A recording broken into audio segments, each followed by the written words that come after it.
Hi guys, and welcome back to another DrAce video, and today we're going to be playing MotoGP 21. The second round of our MotoGP career mode is upon us, and it's time for Doha as the Qatar 2 Qatar GP.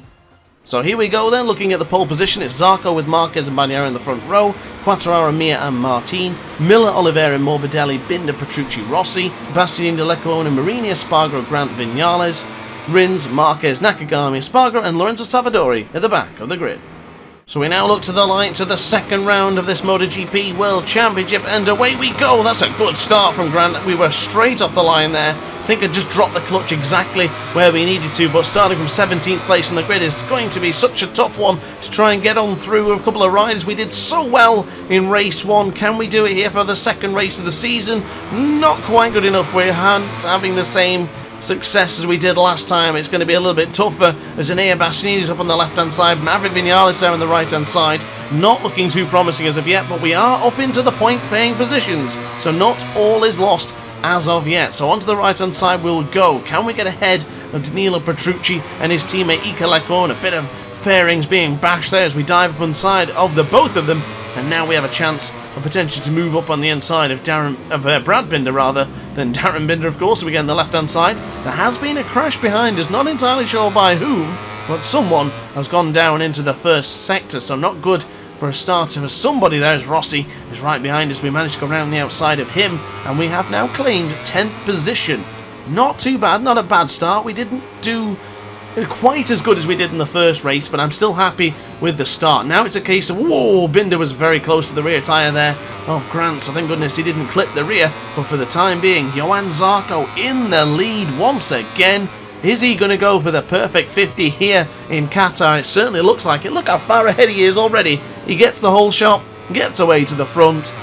Another wonderful story for Johan Zarco. It's pretty much the same as what happened in race 1, very much similar.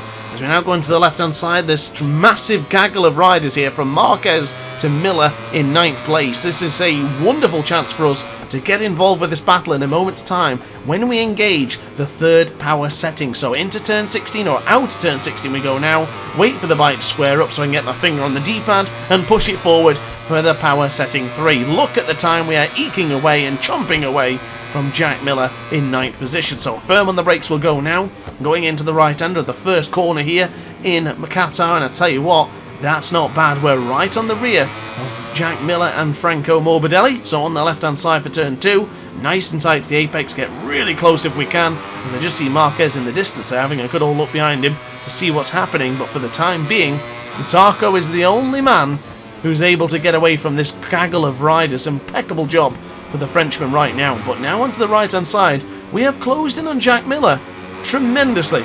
We could have a little bit of a lunge here potentially like we did on Brad Binder. Can we get up the inside and not one but two? Pretty much, but it's going to be difficult on the acceleration. The Ducati Desmos GP21 a little bit stronger than the Aprilia RSGP as he moves into very close with Brad Binder there. Really didn't like that one as Jack Miller now tries to fight back, shoving me wide almost as he tries to get back into this battle for the top 10 positions. So now on the left hand side for turn 10, can we get back at Brad Binder, the factory Red Bull KTM? We do able to do so far, but Morbidelli just, I don't know what's happened to him. Did he miss a gear or something? Because we all got stuck behind him, and that has made our work even harder as there's a little bit of a gap just building quite nicely between Pecco Bagnaia and Fabio Quartararo. If we lose the toe to them, then you can pretty much guarantee that the podium is out of reach. And let me tell you, a podium finish here in Qatar would be like a victory. Let me tell you that, honestly, it would be brilliant. But right now, the goal is top 10. That's the goal I wanted to try and get in the first race, and we had a better opportunity. And let's try and aim for the top 10. Let's not do anything stupid. Let's not push too much like we did last time, and let's see how we get on. But I have made a critical change compared to race 1, and that we have the soft front and the medium rear. Now last time out we did the medium front and medium rear combo. I do tend to use that combination a hell of a lot, and I did consider it here today, but I have gone for the soft front, and let's tell you what, it's working out pretty nicely so far as we go for the inside line ahead of the factory KTM rider Brad Binder. The South African has been moved over as Grant has now taken receipt of 8th place. Good move going into the left-hander just a moment ago. But now onto the right hand side for turn 4. Nice and tight defensive line, as we'll try and get nice and tight once again for turn 5, and then the same for turn 6 in a moment's time, of course. So on the left hand side we will go. Be careful not to burn up the front. That soft tyre may not last the duration of this Grand Prix, so I've got to be rather careful with that one. I don't want to be braking in there too abruptly. I'm going to try and save the time I can on the acceleration and speed on the straights, rather than trying to save it all in the brakes like we did last season. So on the right hand side we'll go now for turn 9. We may have a chance of a lunge up on the inside of Marquez for turn 10, not quite. I am a brave man, but I'm not that brave. In fact, we are brave. We're going to have a lunge up on the inside of Marquez, and there you go, up into 7th position. Not bad. We did start from 17th, so therefore in 3 laps, a 10 position progression. Not bad so far. So now on the right hand side in the worst sector of track for me as things stand, onto the right hand side once again for turn 14. A little bit too tight at the apex there, but not bad. I'm taking confidence here in Qatar. We've ran it a little bit wide for turn 15, but it's okay. I'm guessing Marquez is going to pounce sooner rather than later. Never ever discount an idea that Marquez will go for a lunge. You know it's coming. There he is, just behind us, that Repsol Honda. But now we need to get our finger back onto the D-pad and insert power setting 3. Let's see if we can get into the slipstream or just a little bit, just to try and chase down Miguel Oliveira. But that is our personal best lap of the race so far. 152.632 goes for the Noale factory man.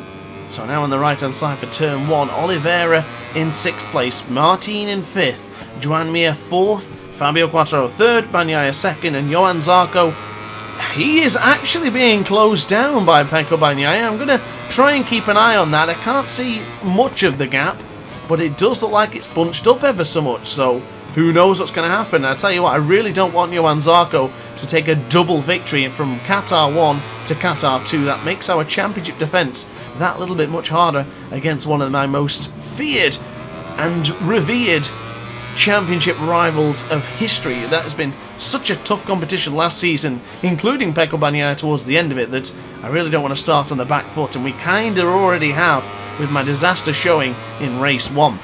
We're now on to race 2, into turn 9, 4 laps of 8 complete, or at least 3.5 laps of the 4 laps complete, and this is going to be a chance for us to get in behind Miguel Oliveira and pick up some more points.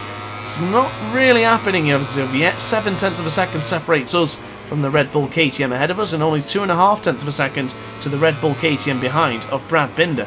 So now onto the right hand side for turn 13. If 7th place is going to be the best we can do, then so be it. I'm not too mad at that one, but downshifting too early for the 14th corner did result in a bit of lost time there, as we now go in the left hand side for 15. Careful on the acceleration. Must let go of the acceleration a little bit there, because I did make the mistake going in wide into the green there. But there is Brad Binder pushing me wide, leaning on the Aprilia almost, with changing paintwork, the metal bashing up against each other, as it's now going to be a sense of speed. Who's going to have the quicker bike? Look at the Aprilia. Power setting 3, this brand new package for the Aprilia RSGP, makes it an absolute bullet on the straights. Brilliant though, absolutely brilliant. But we did run it a little bit wide. Getting that additional speed made things a little bit tougher as we fight back against Brad Binder. So now onto the left hand side we'll go. He's going to run it a little bit deep. Jack Miller's there now as well. He wants to get involved with the 7th place battle. I'd rather he didn't. Rather he'd just have a good old fashioned scrap. But another mistake coming in now from Grant. Getting a little bit out of shape. The pressure getting to me somewhat, because I'm trying to hold on, and this soft tyre, it's kind of not holding on. It's doing the opposite of what we're trying to do, as Brad Binder flies on through, and same could be said for Jack Miller. But we'll try and get back up ahead, at least of hand inside of Jack Miller, and try and fight back. A little bit of contact made there with Brad Binder. Goodness me, very aggressive stuff from the world champion. Very, very close, as Jack Miller now dives with the inside for turn 7. This is like a battle for the podium, never mind 7th place. Goodness me, we are now, oh my lord, so many seconds behind the leaders as we get our first track limit warning of the race. Surprising that was only my first, to be honest with you, as Valentino Rossi is behind us. Maybe he wants to get involved with this battle for 7th position. I'll have to keep an eye out for that duck egg blue Yamaha coming on through, just in case he fancies a lunge at any point. And I tell you what, teammate of Valentino Rossi, Frankie Morbidelli, has just now got ahead of Marc Marquez, and I'm not entirely sure what happened to Marquez. He started 2nd place on the grid, and correct me if I'm wrong, but he did have the hard option tyres, so what on earth has happened to the 8 times world champion? Something has just completely gone wrong, as there's now been a crash behind. I'm not entirely sure who's gone down as we go into the right hand side. Can't see any indication of who's crashed. I really don't like how MotoGP 21 does that. I really want to find out who's crashed. But now going into the back straight, do we change to power setting 2? We don't even need it. Keep power setting 2, fly on through, and get hard on the brakes going into the first corner. Very, very firm on the brakes. Look at that. Binder has to run it wide. Miller's getting close. We have regained 7th position. Not too bad, as we now get on the left-hand side. Turn 2 is Miller! Whoa! Jack Miller! Massive moment! He threw it up on the inside without any care or just reckless abandon, and that was super, super close. Goodness me, on the edge of my seat right now. That was too close. The Aprilia almost went flying. I just barely seen it. I just barely seen this Ducati Desmond Stedici flying up on the inside and just... oh, goodness me. I thought that was going to be another Qatari disaster, but thank goodness we're still on board the motorcycle. That was too close. I do apologise for screaming in your ear on that one, but I wasn't expecting Jack Miller. Valentino Rossi's gone down as well. Oh my goodness. Things have just changed completely. The whole complexion of this Grand Prix is changing and unfolding right in front of us. This is getting very, very interesting. We are holding on to 8th place. The 7th place might not be there. We did want to get 7th place. 7th's a lucky number for some, so I was hoping to get that. But Marquez has now lost another position. He's not even in the top 10 now. Maverick Vinales is getting himself involved, who started roughly around 18th place. So incredible stuff for Maverick Vinales battling his way through. That's always what you like to see, but a quick recap as things stand, as I'll try and recatch my breath a little bit. Zarco is in the lead with Pecco Bagnaia in 2nd, Fabio Quartararo 3rd, with Joan Mir in 4th place, and I can't quite remember who's in 5th place, so my apologies to the rider in 5th place. As Frankie Morbidelli getting very aggressive there, pushing me wide. Obviously didn't take kind to the incident we had earlier on, and now we're in a battle for 8th position on the start of the penultimate lap. It's not a great lap for us because of course we have just had a wonderful battle, or a dreadful battle depending on your perspective, with Jack Miller just a moment ago, but Brad Binder's not that far away. 1.3 seconds is the gap, and I tell you what, just to mention, we did really well there into turn 1. I'm very proud of the way we tackled that with these tyres. That's my next question. Is the soft option tyre going to survive the rest of this Grand Prix? It looks like it will. It's looking a bit worse for wear on the right hand side for both the front and the rear, but I'm pretty confident in our abilities that we'll be able to just hang in a little bit longer. But as things stand, and we might just be in a battle for 8th position, which I'm fine with. I don't think we can chase down Brad Binder, and I'm not going to push. I'm going to try and save everything possible just in case Maverick Vinales or Frankie Morbidelli wants to chuck in some lunges towards the end of this Grand Prix. We need points. We have to get on the board, and 8th place is going to give us some decent amount of points, so I can't be mad at that. We're in no man's land in the championship right now. Johan Zarco's about to take a perfect championship lead. He's going to have 50 points by the end of this one if he stays in 1st place. So it's going to be pretty important for us that we maintain some points so we can fight back in him when we go to the tracks we love, such as Portimao coming up next, Jerez, Le Mans, Mezzano, Assen, you know the score. Racing at the tracks we love and we know we're going to do well at is where we are going to get our points back. So make sure you subscribe so you don't miss any of this MotoGP 21 Championship. But for the time being, oh my goodness, Johan Zarco's just gone down. Where is Johan Zarco? He's there up on the right hand side there, turn 16. Johan Zarco has just blew it.